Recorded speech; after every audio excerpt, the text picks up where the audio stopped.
Thanks for coming.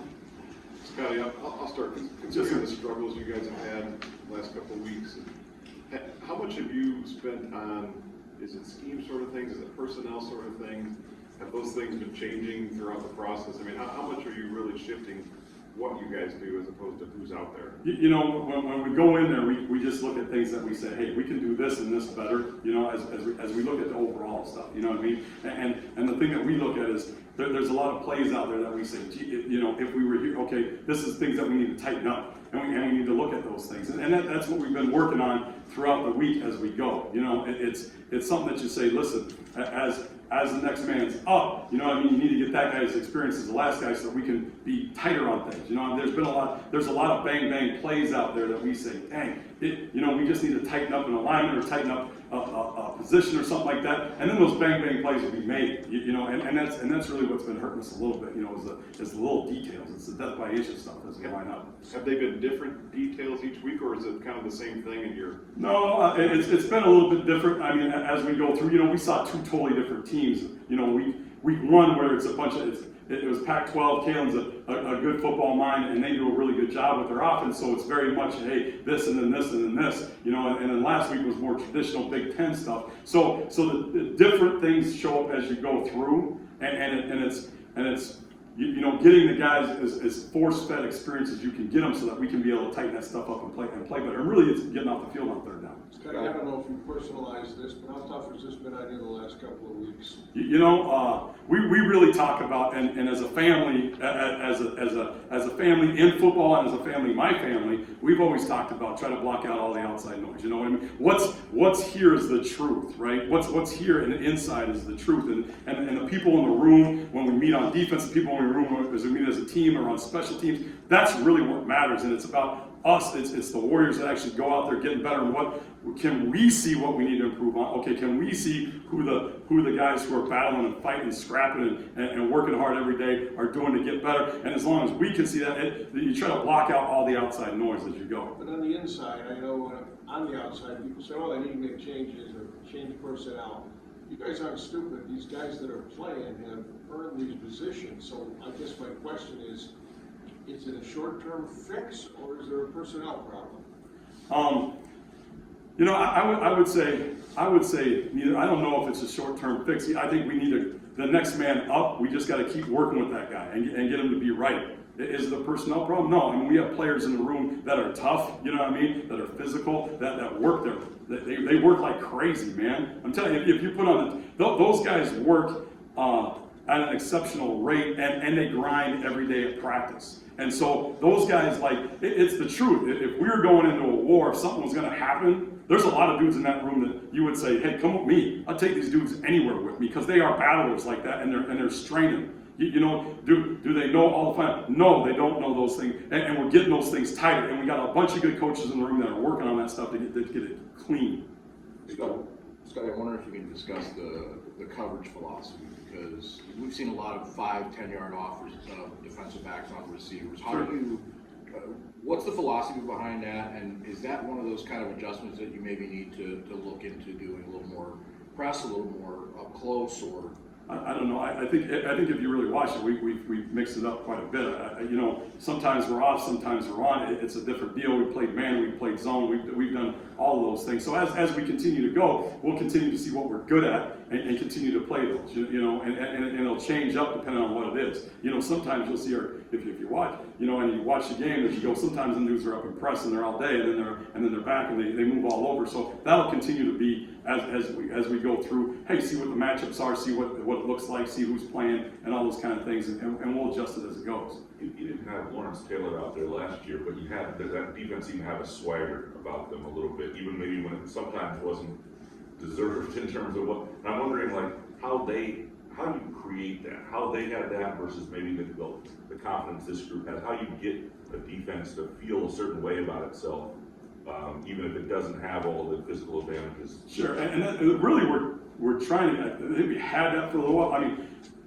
really, the truth is it goes back to this question as we started, you know, the room, how's the room? You know what I mean? And when guys listen to the outside sources, they get knocked down about those things. You know what I mean? They do believe, and they are believing, and they're going that way to get that swagger back. You know, now we're trying to keep them from getting on the outside noise, because that says, hey, you're not good enough, you're not. And we do have some good leaders that are there that are trying to help us, you know what I mean? Like, X-Man will take guys and do stuff, you know what I mean? Slade will take guys and do stuff. Some of those guys will take guys and do stuff that help us out. You know, Jacoby Woodman's a really good leader and playing a position that's not exactly his first, and he's taking the guys as we go. The good news is like this, they did on their own, they all came in, you know, after and said, listen, let's get together and watch this and see what it was. And the cool thing is they could see it too. Listen, we did a good job with this in this half. We did a good job with this and this. Okay, we started trying to go make a play, and that's when it goes bad. You know, I was trying to go get out of my, because I was trying to no, and they identified that themselves. So when you have leadership like, and you have guys that care and love this game, you know what I mean? They're gonna get together. They're gonna fix it. And as we get some experience, we're gonna continue to get better and better throughout the year. How much do you miss, not just the playmaking, but the leadership of Xavier Henderson, because he seems to be like a quarterback out there when he's out there. Oh, there's no doubt. You know what I mean? When you got a guy like that out, it is harder. You know, and it is harder. And we try to move that experience and that communication side of things around. You know, and that does impact you as a team. You know, that does impact you, like it or not. That when your guy is out, it is what it is. You know what I mean? And the next man up has to step up. But we also have to take that communication and do a good job spreading that throughout different guys. You know, and that's what we're trying to do. Scottie, have these two games showed you something that maybe training camp you just couldn't learn about this team, like revealed something new, or some of the issues that you guys are seeing, things that you thought maybe could be, I guess, coming out of camp and whatnot? Sure, you know, I mean, you know, the depth thing that we had was better, and thank God we have that depth this year, or it would be it would be, you know, it could be worse, right? I mean, we're trying to build depth and go through that during fall camp and say, hey, listen, and going through and teaching guys, and this will be a great learning experience forever for a lot of guys, because you can always bring the, hey, listen, yeah, I know I play behind XYZ guy, and XYZ guy's the man, and he's going to play a whole bunch, but you know what? I got to get because that fast, now you're the starter, you're playing, you know, and there can't be a setback on it, you know, so it'll be something that we'll be able to use for a long time to learn from. Mel dealt with criticism in Chicago and Jacksonville when he was defensive coordinator. How much does he kind of understand what you're experiencing, and what have those conversations been like? You know, he's great because he stays neutral on it. You know what I mean? This is the truth. This is who we are. We're not worried about those things out there. We're worried about, listen, let's turn on the tape and see what we do, see what we can do well, see how we can take advantage of those spots that we do well in, and then let's look at the things we do poorly and see how we can improve those things. And that's really what it's about. It's about looking inside. It's just like when everything else in life goes, you know, you just look at yourself first and say, okay, what can I do to get better? That's what we all need. Okay, I can do this, and we're trying to help and guide our young men to do those same things, not only on the field, but you know, with everything else that's going on in life. Scottie, have there been instances that you look back on film yet, where, and I'm not asking you to criticize any guys personally, but you're like, man, just Ed or Darius have been out there, they would have been able to diagnose this, make this play would happen, because their experience would have helped them kind of prevent it. I think all experience helps. You know what I mean? I think all experience helps, and I think just when guys who have, I don't know, 1,000 reps of football, you know, and then 2,000 reps of football, something like that, a game experience, when I think there's a setback there all the time. You know, and do those things help you? Sure. But that's still not, you know, we're about the next guy. Who's ever in the game at the time, it doesn't matter if it's a 13 guy. That guy has to be a starter and has to understand that he has a role that's important to the team, or else he wouldn't be out there, and that we trust him.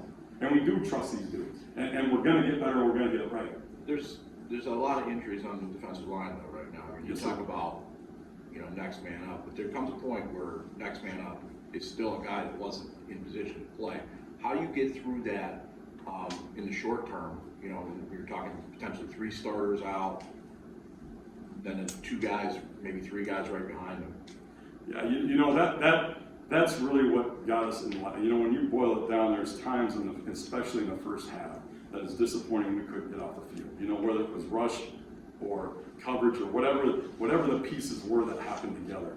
And those are things we need to get better at. You know, what we're working on today is how do we take advantage of those opportunities when we get to them? Because you're right, it's just through the pure nature of playing around. Okay, there's only so long short defense, you know what I mean? When you're short and you're trying to get guys in, you're trying to get them break that you can hold up. We can hold up. You know what I mean? We can hold up and we can stop the run. That's what we can do. It's the fact of it happens over and over and over and over. You know what I mean? And as complimentary football happens, we get off the field and get the ball to the offense, and then they have a drive. Well, now we get a chance to rest. Okay, now when we go back there, we're better at doing those things. And when we don't allow it, you know, when we don't allow those third down conversions, or we get the ball, now we get a chance to give ourselves a break. So we look at it's on us, you know, and that'll get better as we get better at third down. Scottie, after the game, Jacoby, we were talking to Jacoby a little bit. He was saying, well, the goal is to stop the run, and he felt a little bit surprised that they were throwing as much as they were earlier, that Tanner Morgan was running the way he did, and wondered if there should have been more focus on that. Do you feel any disconnect right now with what your guys' plan is and what the guys are understanding? No, I think that we put up our goals every week, and they understand what it is. You know, and they also know who, because no matter what on defense, as you move around, you put the stress somewhere. That's the truth about playing defense, is you put the stress somewhere. And they all know, hey, we're challenging this position group here. When we do this call, they know that they're up and they need to be challenged, and they need to play. Okay, this position group here. If you're playing the pass, the D line knows we have to stop the box, and it's short, and you got one or two backers in there that are really going to fit everything up, and you're a gap short. And we need to take care of those things. They know that when we're we're going to run downhill, we're going to pound the crap out of the run, and we're going to stop that for sure. Well, now they know the stress goes to the back end, whether we're playing man or zone or what. You know, we need to play that better, and I think that they understand that. And that was, I mean, they did a good job. You know what I mean? They did a good job on things. Coming off a couple games like that, I mean, you kind of touched on this maybe a little bit earlier, but, you know, what do you guys do as a staff to try and reestablish confidence just because of, you know, the way it worked down on the field? You show them the truth, you know, that's what you do. You show them the truth. You say, hey, here's the truth. And as we go through and watch the game tape, that's what we do. And are we super far away? No. Do we have little things that are adding up that are making us that seem far away? Sure. You know what I mean? And those are the things that we really got to tighten up. When you talked about misalignments, a line of things that need to get tightened up, is it like outside leverage on a slot receiver type of thing where it should have been inside, or was it more? Yeah, little thing like that. Hey, the ball's off. So, you know, I don't. Hey, am I inside, outside? You know, those little things. That stuff happens, and it's small stuff that seems small sometimes, but it ends up being a big thing when the guys, like you said, you know, breaking away from you or whatever the case is. Yeah, there's some of those things. Is it a surprise that would happen in game 4, or is it something that a player should learn in camp or something like that? Yeah, I mean, we know that, and we do that. It's some little depth things, you know, or guys nicked up and saying, listen, I can't cover this, so I'm going to cheat it a little bit as we go, because I know I can't cover this route, so I know that this one's not going to break us, you know, and I know that I'm going to cover this one because I know this one's an explosive. You know what I mean? And it's guys playing to their strength or their weakness as they go. And so that happens sometimes as you go through a game. Yeah, it's a deal that but you say, listen, I know that this route, I got 1 or 2 routes here because of this alignment, and I'm gonna play for the one that's an explosive, and if I get the other one, you know what, dang, at least it's 8 yards or 10 yards instead of, you know, 45 and a touchdown. You know, and you get that sometimes as guys get nicked up and see how they, you know, move. Everyone's got their own issues as they go through, you know. And also, I understand that with, you know, only having 5 opening night starters unavailable on defense and things like that, as you get into that, it's a next man up mentality, but it also is it harder to disguise things because you have guys with not as much experience, and Minnesota capitalize because you're talking about a defense, you have a stress point in some areas, but sure. You're a good 60-year quarterback can see it before snap. Yeah, he can do that a little bit. Yes, no doubt. And those are things that we're looking at and taking into consideration for sure.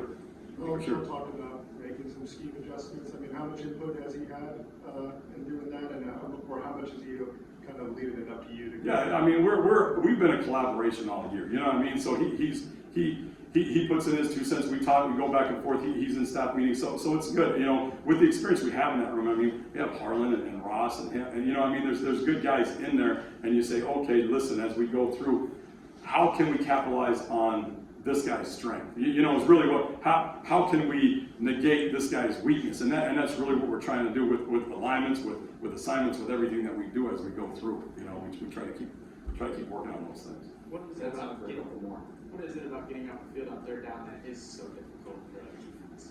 You know, it's a combination. I mean, if you choose, you have 2 choices. You can say, listen, we can go with a 4-man rush play zone, you know, play a matchup man. You can do those kind of things, right? And then you're saying, okay, as a quarterback, like one time he scrambled, okay, shoot, you picked the wrong, you know what I mean? And we got to be able to rush together, and those guys have to understand that. Or it's okay, hey, we can pressure, and we do that, and then hey, it's one-on-one coverage somewhere, you know what I mean? And if they pick a good matchup, or the pressure doesn't get home, you know, those are the things that are always difficult, and it's picking and drawing which one's best for the team at the time.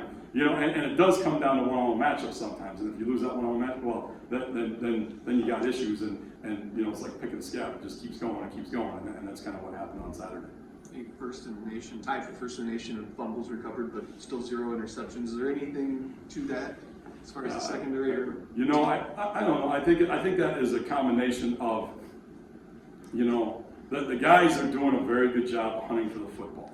They're thinking about the ball. You know, the ball, we're talking about the ball, and they go after the ball. I think that, you know, some of those things come with pressure. You know what I mean? The more you can hit a quarterback, the more you can do those things, the more he throws errant balls, the more you can get picks, the more you can do, you know, and I think some of that's that, and a little bit of it is making sure that, you know, you keep moving around and keep them guessing what it is, you know, and I think that, you know, as you get into things and you say, okay, hey, you do get them to third down. Well, we didn't have a whole lot of third downs that were long. You know, I mean, that's usually where a lot of that stuff comes from is, hey, you get a pressure and you get a chance, he feels panicked, he throws the ball. And we played a couple quarterbacks, you know, the last couple games that are really experienced, good football players, you know, that understand things. So that's always a challenge in itself to pick those guys up. I mean, I don't know how many picks those guys have this season. You know what I mean? I know the dude from Minnesota got like 1 that he threw that was tipped by a tight end and then someone else got, and that's it. And I don't know that Penix has any, you know what I mean?